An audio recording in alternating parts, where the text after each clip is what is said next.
Kalau dulu sendiri tuh jauh banget dari yang sekarang ini ya Mbak. Dulu tuh boro-boro pakai jilbab, Mbak. Pakai jilbab aja nggak pernah, dan itu pakai jilbab itu bagi saya itu dulu adalah suatu beban. Iuh gitu ya? Iya. Jadi bajunya apa tuh? Outfit yang biasa dikenakan sama kamu sehari-hari?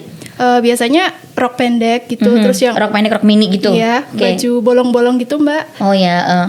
Jadi kalau orang-orang yang mau hijrah itu menurut saya tuh yang dibutuhkan adalah seorang teman. Kalau kita nggak punya teman, kita bisa saja down kapan saja. Karena teman tuh sangat berpengaruh. Dulu saya waktu nggak berhijab, waktu saya berpakaian mini, banyak orang yang mencela saya Mbak. Jadi ngatain, bule apa gimana gitu, pokoknya yang ngata-ngatain gitu. Terus saya berpikir lagi, lah saya sudah berhijab seperti ini masih dicela, lah bagaimana, terus yang baik tuh bagaimana? Saya berpikir gitu kan dalam hati. Oh kalau begitu ya udah saya teruskan saya sendiri aja bagaimana, dan kalau itu menurut saya baik ya udah saya lakukan. Hai, halo teman-teman Vertizon TV Podcast. Sekarang sore hari ini, pagi ini, siang ini, malam ini, sepanjang hari mungkin kalau kamu nonton podcastnya Vertizon TV. Sekarang kita mau ngobrol-ngobrol dan punya banyak cerita di sini gitu ya, di Vertizon TV. Nah, Vertizon TV biasanya punya banyak kisah inspiratif gitu, banyak cerita-cerita yang bisa dibagiin ke teman-teman semuanya yang nonton hari ini gitu ya. Nah, kita pengen cerita juga soal hijrahnya seseorang nih. Mungkin bisa jadi inspirasi kamu di situ ketika nonton acara ini. Nah, sekarang saya udah punya bintang tamu. Perkenalkan dulu, saya Ella Arlika yang akan temenin penontonnya Vertizon TV Podcast. Dan saya udah punya seorang tamu nih, anak muda cantik ya.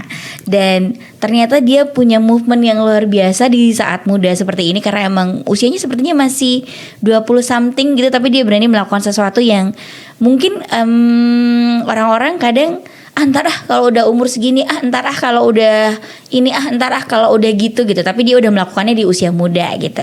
Hai, halo. Hai Mbak, Assalamualaikum. Waalaikumsalam warahmatullahi wabarakatuh. Iya, lupa bilang assalamualaikum.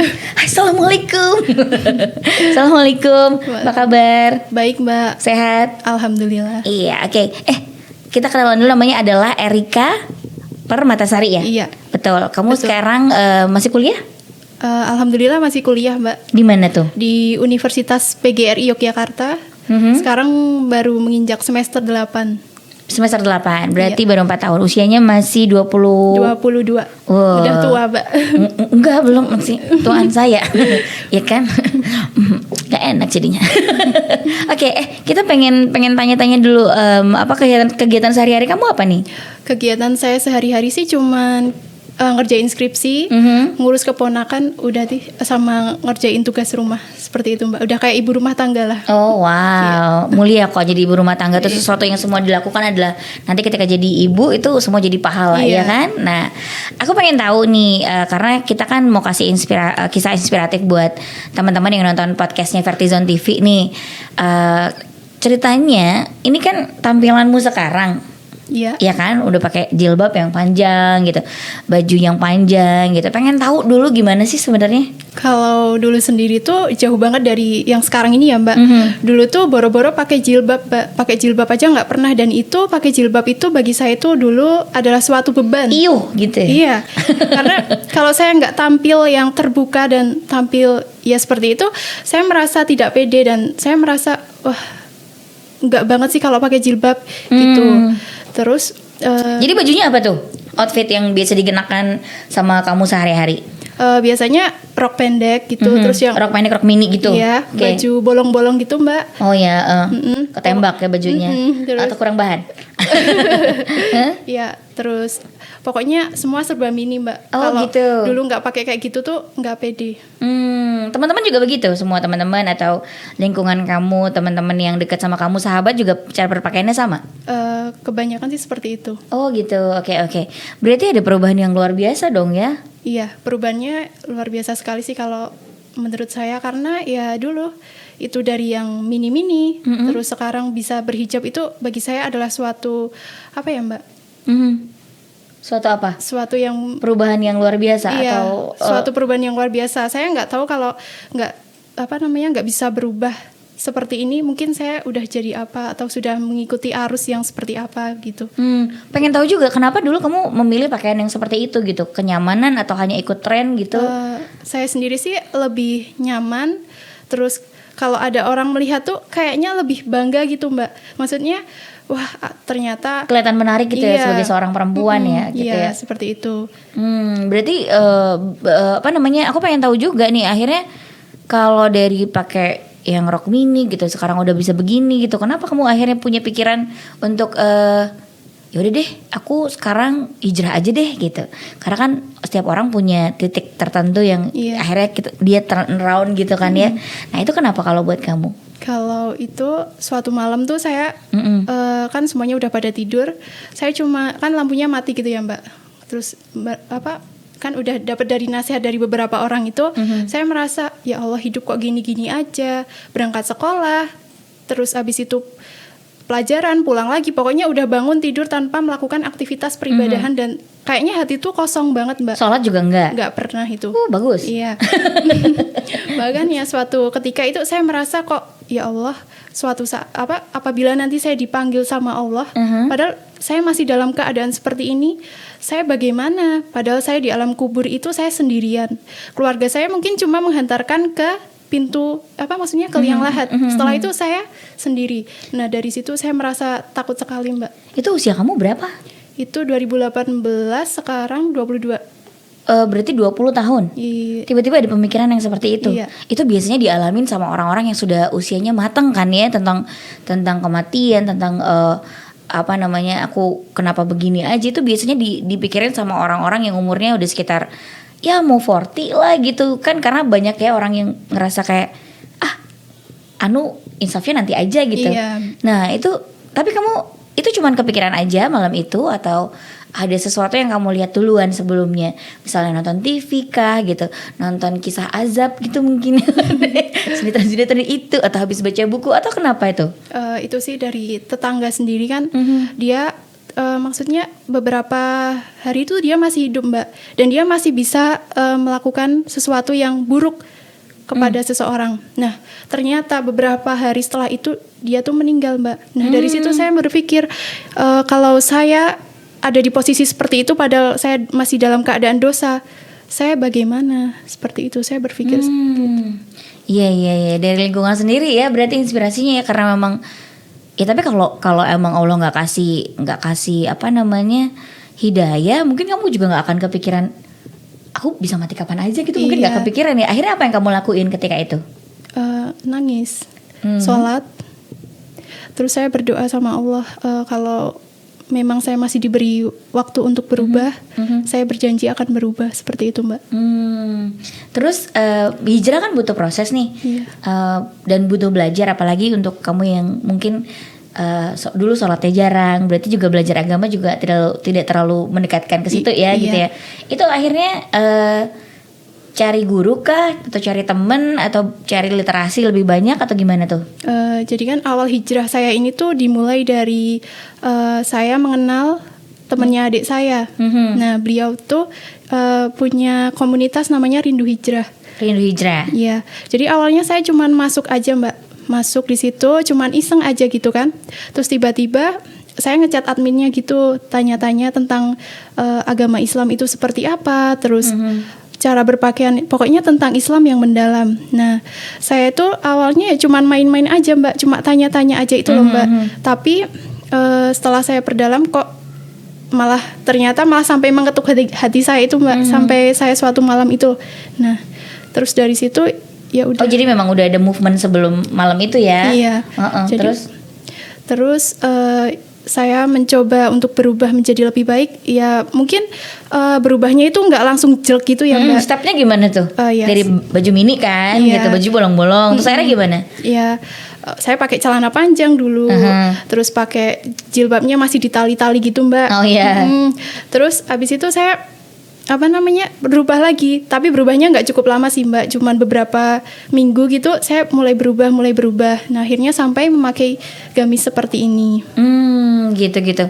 Belajarnya apa aja gimana dan proses belajarnya, atau ada nggak sih orang-orang yang nemenin kamu dalam perjalanan kamu hijrah ini selama 2 tahun ini, berarti dari 2018 sampai sekarang gitu? Iya, jadi alhamdulillah sama admin Rindu Hijrah itu saya diberikan channel yang banyak dari teman-temannya untuk membimbing saya. Jadi kalau orang-orang yang mau hijrah itu menurut saya tuh yang dibutuhkan adalah seorang teman. Kalau kita nggak punya teman, kita bisa saja down kapan saja. Karena teman tuh sangat berpengaruh. Seperti itu Mbak. Betul. Ya. Oh gitu, berarti emang akhirnya kamu merubah circle ya? Iya. Teman-teman lu gimana yang lama? Teman-teman yang lama sih dia pikirannya masih duniawi gitu Mbak, belum memikirkan akhirat. Terus gimana dong? Maksudnya kamu sekarang pakai bajunya ya ampun panjang banget sih, itu ngabisin bahan loh. Iya. Gitu misalnya. Kamu ngapain sih kok ngaji terus? Ya ampun, ayo kita kemana kayak gitu dugem, kayak ini masih muda loh, mumpung masih muda gitu. Iya. Gimana dong akhirnya teman-teman kamu? Iya, teman-teman saya tuh banyak yang ledekin gitu, uhti, terus abis itu kayak emak-emak, pokoknya gitulah Mbak sebenarnya. So alim gitu. So alim banget gitu. Ya banyak yang ngatain kayak gitu, tapi saya udah saya pertama sih down ya Mbak. Tapi karena saya mikirin gini, dulu saya waktu nggak berhijab, waktu saya berpakaian mini, banyak orang yang mencela saya Mbak. Jadi ngatain bule apa gimana gitu, pokoknya yang ngata-ngatain gitu. Terus saya berpikir lagi, lah saya sudah berhijab seperti ini masih dicela, lah bagaimana, terus yang baik tuh bagaimana? Saya berpikir gitu kan dalam hati. Oh kalau begitu ya udah saya teruskan saya sendiri aja bagaimana, dan kalau itu menurut saya baik ya udah saya lakukan seperti itu. Gitu. Keluarga gimana? Apakah emang kalau keluarga dulu cara berpakaiannya juga sudah ada yang hijrah, atau orang tua ada yang udah menggunakan baju kerudung gitu, atau biasa aja keluarga santai aja sebenarnya gitu? Kalau keluarga sendiri sih santai ya Mbak, saya mau pakai baju apapun nggak bakal dimarahin. Okay. Kecuali kalau saya sudah pakai kayak baju yang muslimah, pakai niqab gitu, orang tua udah marah-marah, pasti bilang kamu kena aliran sesat ya kayak gitu. Gitu. Apa sih yang didapat sama Erika gitu ketika emang sudah mulai hijrah gitu? Karena kan juga dulu pacaran ya. Iya. Gitu, apa yang didapat ketika ini gitu, setelah kamu bertemu dengan teman-teman baru, lingkungan baru, belajar agama lebih banyak gitu? Iya. Jadi kalau saya sendiri sih sekarang lebih mendapat ketenangan hati. Kalau dulu itu sukanya sambat. Ngeluh terus ya Mbak, dikit-dikit. Kalau sekarang ada permasalahan sedikit, saya sudah berarti ini udah takdir Allah, seperti itu. Jadi saya dulu kan orang tua saya itu kan, maaf ya Mbak, broken home, ayah saya. Nah saya sampai teman-teman saya bilang gini, kok kamu nggak berjilbab Erika, padahal nanti bisa membawa orang tuamu ke neraka. Terus saya bilang gini sebelum hijrah, biarin aja orang dia nggak ngurusin saya. Kalau dia mau ke neraka ya udah biarin, syukurin gitu kan. Nah, tapi setelah hijrah saya merasa udah berarti itu udah takdir Allah, dan mungkin ada hikmah dari sesuatu yang mungkin menyedihkan itu, dan mungkin Allah akan ganti sesuatu yang mungkin tidak didapatkan saat ini, mungkin suatu saat, seperti itu Mbak. Ya, oke. Lebih lebih ketenangannya itu lebih jadi gitu ya. Iya, ketenangannya jadi. Iya. Ketika dulu kamu juga sebenarnya ketika menggunakan pakaian-pakaian yang mini itu juga kadang-kadang dapat banyak cobaan dan celah-celahan gitu ya? Iya, banyak banget Mbak. Padahal kamu udah mencoba untuk mengikuti dan ngeblur sama teman-teman menggunakan pakaian-pakaian yang mereka gunakan gitu ya. Oke. Kalau sekarang juga teman-temanmu yang lama masih ada jadi teman? Masih. Masih kayak dulu atau enggak? Enggak sih Mbak, karena mereka ya cuma deket aja, tapi enggak terlalu. Sekarang lingkungannya ya udah banyak yang muslimah gitu Mbak, karena udah lama juga kan Mbak, udah sering ikut kajian, jadi alhamdulillah yang dulunya kurang baik sekarang udah dapat komunitas yang lebih baik. Seperti itu. Gitu. Iya sih, betul. Berarti selalu ikut kajian, menambah ilmunya setiap waktu gitu ya, untuk informasi-informasi gitu. Siapa sih yang ngebimbing kamu selama hijrah sampai bisa istiqomah sampai saat ini gitu? Ada nggak gurunya kah, atau emang komunitasnya saja gitu? Ada ya, komunitas Rindu Hijrah itu Mbak, sama didampingi oleh Mas Febri. Ya, jadi Mas Febri itu menurut saya walaupun saya ahwat, kan kebanyakan banyak yang modus gitu ya Mbak kalau cowok. Nah kalau laki-laki dia tuh enggak Mbak, jadi ya udah semua tuh disamaratakan dan dibimbing gitu loh Mbak. Terus saya juga dicarikan guru yang ahwat, mungkin karena nggak enak jadi saya dicarikan guru yang ahwat. Terus saya juga sering cerita ke Mas Febri kalau ada apa-apa tuh saya sering diberi motivasi. Dan saya alhamdulillah mendengarkan dan ya sudah, alhamdulillah jadi seperti ini Mbak. Walaupun udah 2 tahun istiqomah ya, alhamdulillah ya. Kira-kira nih mungkin nggak kamu kalau down lagi terus tiba-tiba berubah? Kadang-kadang emang ada beberapa orang yang sekarang sedang menggunakan baju panjang gitu ya, tapi tiba-tiba kecengklak sebentar akhirnya berubah lagi gitu. Kira-kira nih gimana caranya kamu untuk menetapkan hati untuk selalu tetap seperti ini? Saya sebenarnya tuh juga kemarin sempat down Mbak, sempat pakai celana lagi, pakai bajunya ya yang nggak syar'i gitu Mbak. Terus ya downnya kenapa tuh? Downnya gara-gara temen. Terus temen mantan juga mendekat kan Mbak. Ya udah akhirnya down lagi kan. Tapi saya tuh dalam hati udah nggak tenang banget kalau seumpama deket sama cowok yang bukan suami. Maksudnya suami belum punya istri, suami ya Mbak. Maksudnya kalau belum pasangan halal, betul. Kayak nggak tenang. Jadi cuman hubungan mungkin 1 tahun ketemu, 1 bulan ketemu hilang lagi gitu Mbak. Saya soalnya nggak nyaman banget kalau deket sama cowok kalau kita nggak punya hubungan yang serius, apalagi cuman kita ini dulu ya, kebanyakan kan gitu kan Mbak.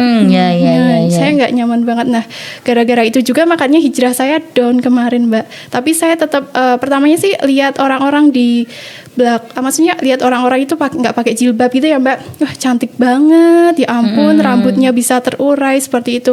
Iya kan sekarang di curly lah, dicat rambutnya, bajunya juga macam-macam gitu.